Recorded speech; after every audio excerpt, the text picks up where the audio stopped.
Good morning, everyone. In the last class, we have discussed the memory management, how the memory management is working inside the operating system, and we have a discussion about process management activities also, how a program is converting to process, what are the different things, what are different differences between a program and a process, how you are copying your content from secondary to primary. That is from using memory management unit. Now we are going to discuss the file system management. The file system management is a part of the operating system where you will be managing the different types of file. File is nothing but the extension you are using while creating any type of program.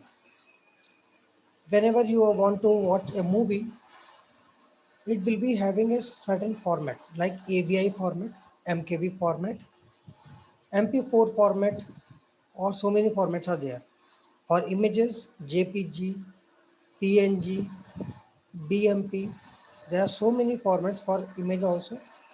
Similarly, for coding purposes, you are generally coding in C, C++, so your file extension will be .c, .cpp, .java file, or like that. So there will be different type of file. According to the different file, there will be different access methods, how you are going to access these different files. If you are having a video file, you cannot open that file in your browser. If you are having a audio file, you cannot open with the compiler, with the compiler, Turbo C. If you are having a C code written in C language, and now you cannot open that file using your VLC media player because it's a code. So according to the different file formats, there will be some different mechanism for file handling also. You can see a lot of different type of text files also, like a notepad file, extension will be txt, your doc file, not file type will be doc or docx, docx, or you may have excel file, xlsx. There will be a lot of different type of files inside your system. So for handling these different files, you should be having some different mechanism for accessing this data and for putting the records over there. OS provides uniform logical view of information storage, abstracts physical properties to logical storage unit. Basic unit that you want to have in your system is file. Everything you can see in your system, that this file is kept in this particular drive, this particular thing is kept in this D drive, everything is a file. Each medium is controlled by device, that is disk drive, tape drive, or etc. So in your secondary storage, whatever you have kept is a file. Varying properties include access speed, capacity, data transfer rate, access method, sequential or random. There will be so many different properties of this of different type of files.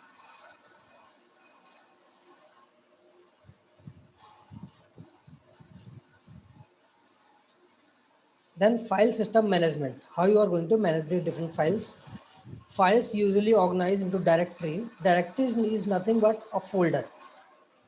You are creating a folder, like I have created a folder like of name OS. There I have managed one folder for different PPTs, one folder for different PDFs, and so many other files here like lesson plan, etc.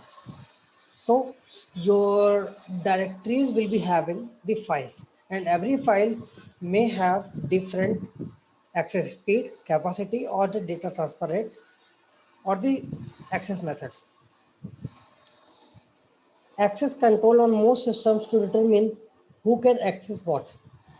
Every file is having the access control methods depending on the file. Now I can set a particular file that you cannot rewrite or edit the contents of that file.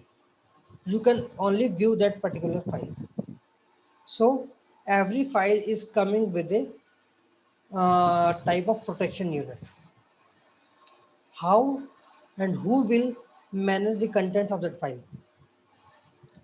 Either it's only a readable view, or you can write also. If I am sharing a normal PDF file to you, in general, that file is protected. You cannot write anything in that PDF file.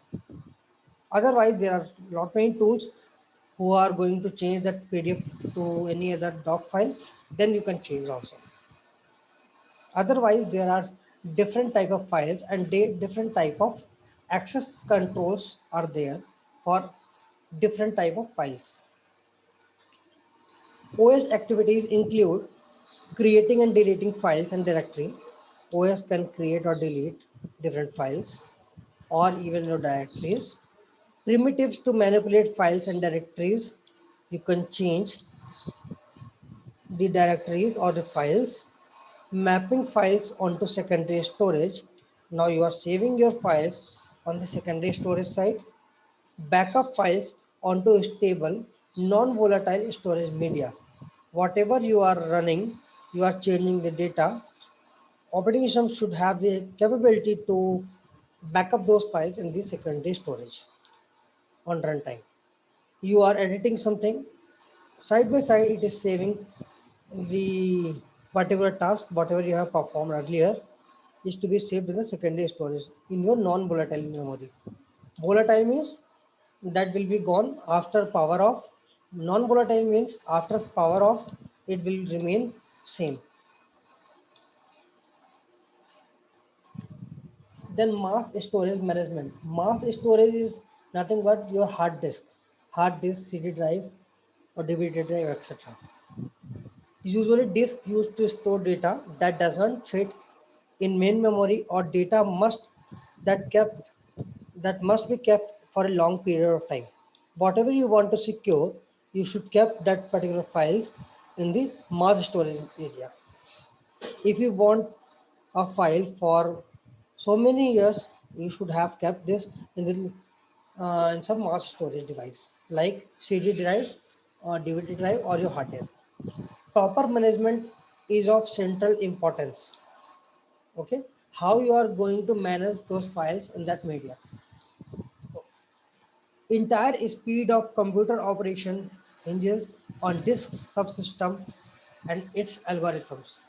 Whatever you are having in your disk, you are creating different type of partitions in your hard disk.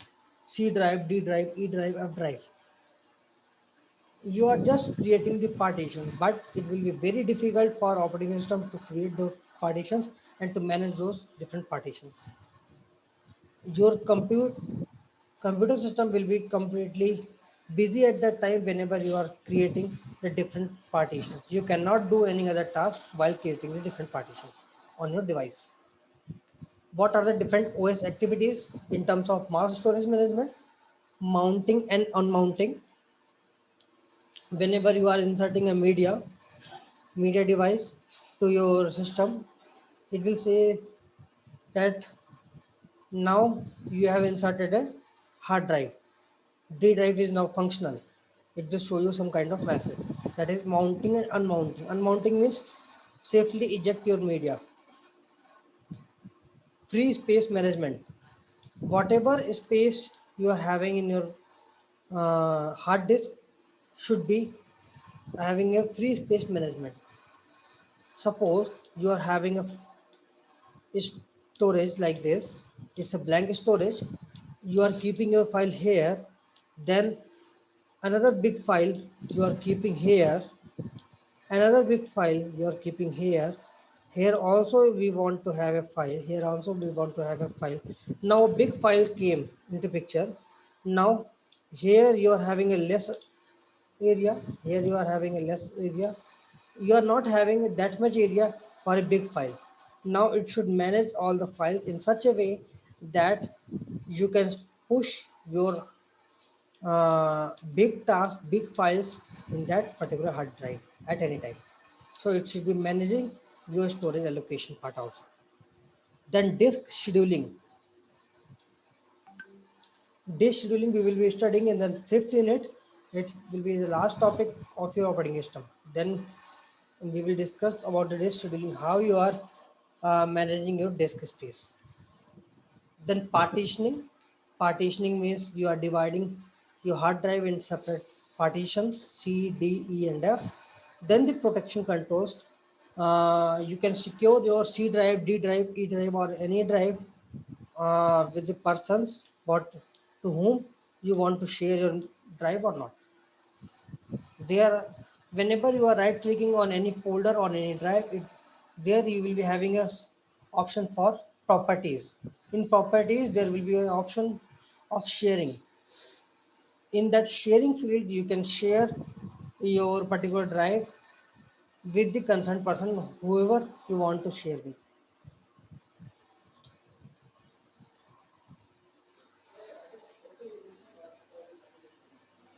Then caching. Caching is a memory. We all know that cache is a memory. Cache memory is very fast. It is fast enough. Why caching is required?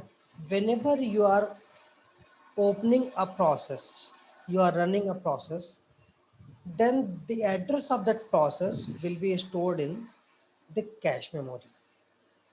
Why? System will get to know what are the different programs you are frequently using.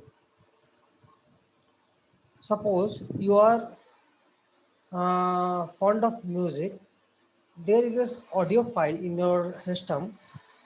Whenever you are opening your laptop, you are playing that beat audio file. Okay, you are fond of that particular song.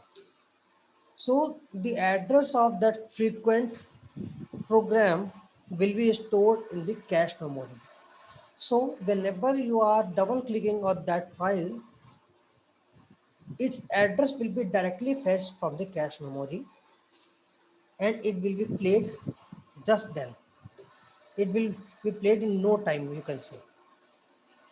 If you are playing a new file, that file is no longer in use for the last 2 years, it will take some time because that operating system need to copy that content from secondary to primary, and it will take some time because it will not having the exact address of that file. If you are playing that media so many times, that means the address of that file will be stored in the cache memory.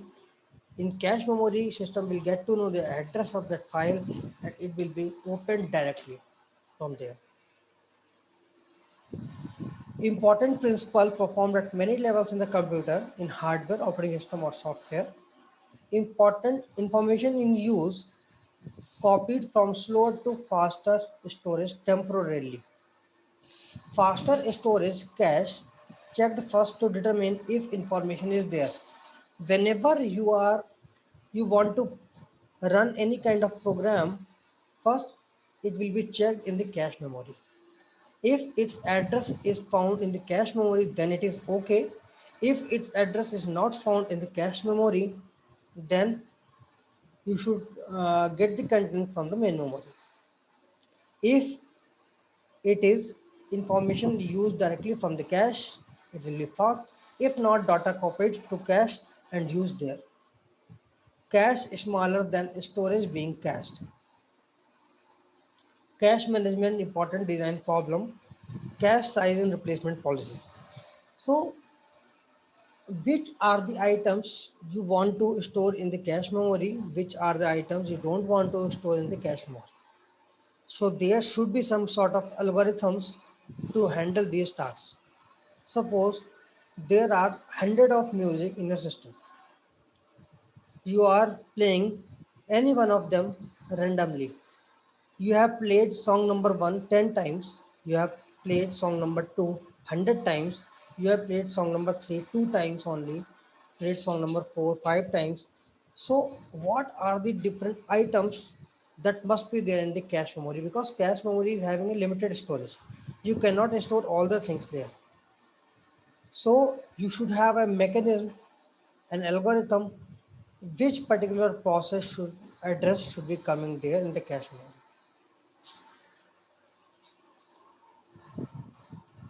Then characteristics of various types of storages. Here uh, it's a diagram for the different memories: level 1, level 2, 3, 4 and 5. Level means whenever you are going to increase the level, that means time will be, access time will be increased. Access time will be higher on the higher levels. First level is registers, then the cache, then the main memory, then the SSD, solid state disk, then the magnetic disk or your hard disk. Typical size of the registers are less than 1 kilobyte. Previously it was around few bytes only. Now you can say it's 1 KB approx. Cache memory, generally it is coming near to 16 GB or less than that. 16.84 MBs will be the cache memory. Main memory, generally we are having 4 GB, 16 GB, 8 GBs, up to 64 GBs are available in the market. So you can say your RAM will be approx 64 GB. Then SSD, SSD less than 1 TB generally. And hard disk, we can say it's up to 10 TB or even more than that. Your implementation technology, custom memory with multiple parts CMOS. Here we are using transistors. In the cache, on chip or off chip CMOS SRAM. So it's a static RAM. Uh, it's like a register, but not exactly like a register. It's on chip. There is chip for this cache memory. It will be on board also. Then the main memory CMOS SRAM. Then the flash memory. Then the magnetic disk. Then access time. It is very important when we are discussing the access time. Access time I'm showing here in the nanoseconds. Nanoseconds means 1 second will be having how many nanoseconds? Can you tell me?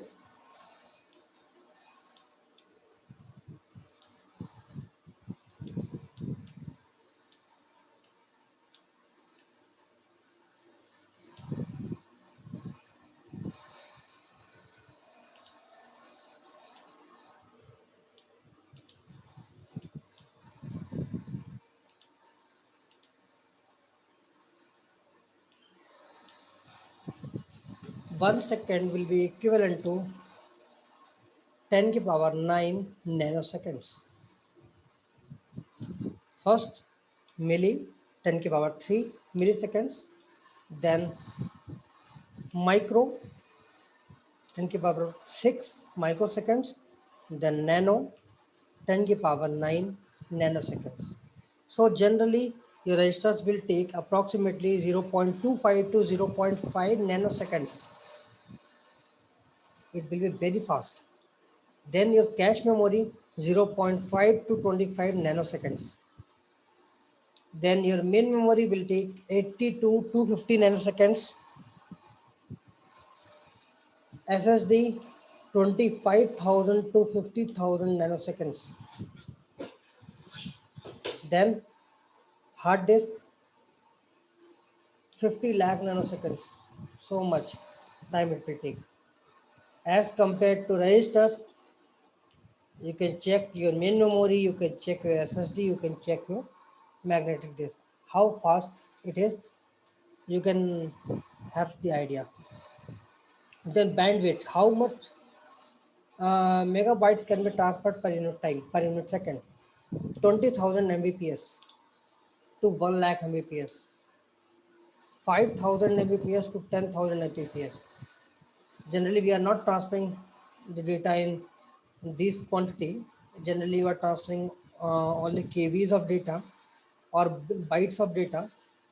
So we are converting this into seconds, so it will be considered to be in MBs. 1000 to 5000 Mbps, 500 Mbps generally in SSD. In your hard drive, 20 to 150 Mbps. I can guarantee you have seen this kind of speed in your hard drive. Whenever you are copying some content from one drive to another, who is managing this register? Your compiler. Who is managing the cache? Your hardware. Main memory, SSD, and magnetic disk will be dealt by the operating system. Backed by means if your content is not in registers, so where you will search in the cache. If your data is not there in the cache, where you will be searching in main memory. If your data is not in the main memory, where you will be searching in the disk. If your data is not in the disk, where you will be searching in the disk or tape, you can say. So this is the characteristic diagram, characteristic table for the various types of storages.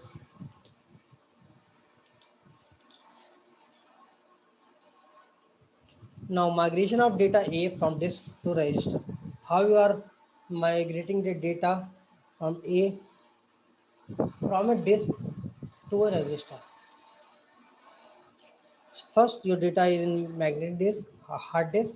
Then you are transferring this data to your main memory, that is RAM. Then your data will be coming to your cache memory. Then from cache, it is coming to the register levels. It is a flow of the data. Multitasking environments must be careful to use most recent value, no matter where it is stored in the storage hierarchy. Multiprocessor environment must provide cache coherency in hardware such that all CPU have the most recent value in their cache. Distributed environment situation more even complex. Several copies of data can exist. Various solutions we will discuss in the chapter 19. So here we are saying that suppose you are having multiple copies of any kind of program. You have stored a movie in the different drives, in the different folders in your drive. Same movie it is, or you can say same song it is. Whenever you are playing that song from directory A, it will be cached. You are playing that same song will be from directory B, it will be cached again. From directory C, it will be cached again. So your cache will be having the replicas, the replication, the duplicacy. So you should have that algorithm that will be managing the duplicacy of that particular content. That is known as the cache coherency. So how we are going to manage the cache memory, how we are going to put the data in the cache, how we are going to do to levelize the cache, level 1, level 2, level 3 in the cache, then it will be discussed in the chapter 19 detail.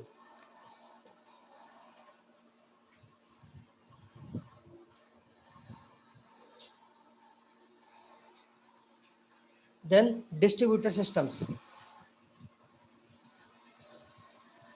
What this name is suggesting, it is distributed. Distributed means separate, heterogeneous.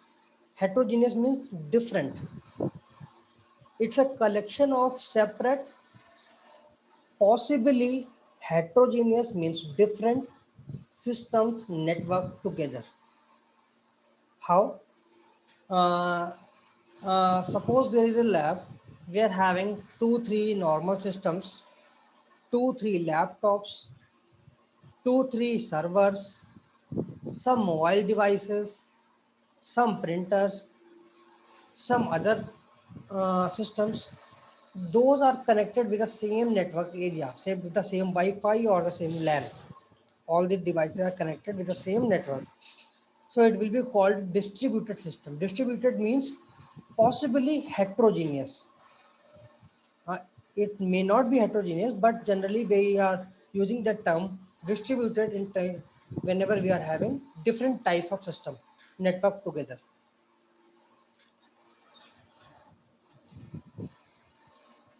Whenever you are having any doubt, you may raise your hand in between.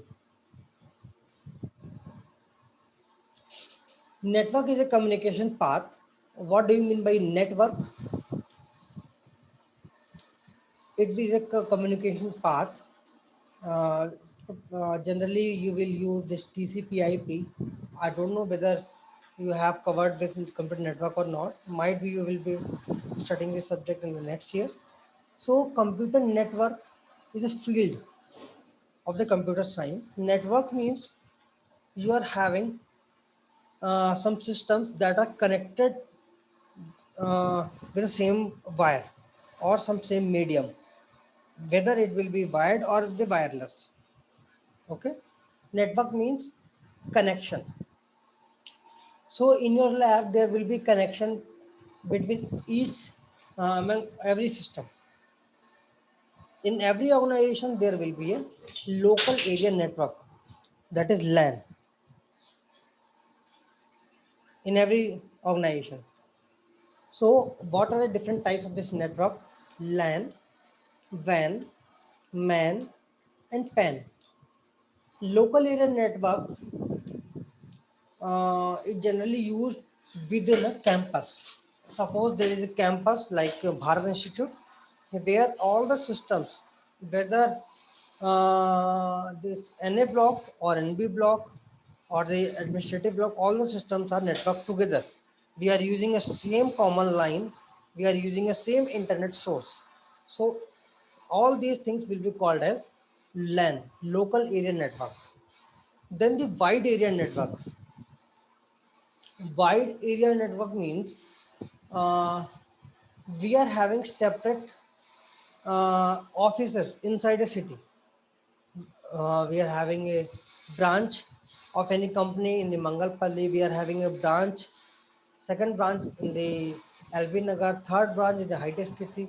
So many branches are there. All these branches need to be networked together. There should be a common connection between all the branches. Then it will be called wide area network. Okay. Then metropolitan area network. Metropolitan area network means you are connecting so many cities within that network.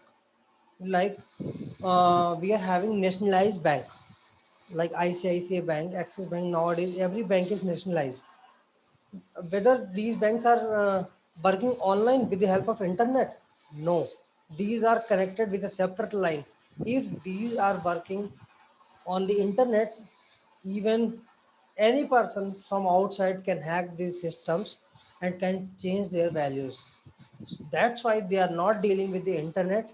They are running their own network, that will be called a metropolitan area network, between different cities within a particular country, you can say. Then your personal area network. Personal area network means it's a small area network. You are having a Wi-Fi connection at your home. Two, three devices will be connected to that Wi-Fi. Then it will be called as your personal area network. Network operating system provides feature between systems across network. There will be a network operating system. Network operating system means that will be having the power to provide the different features between the different systems in that network. How you are providing the communication network to the systems. Communication scheme allows systems to exchange messages, illusion of a single system. Okay.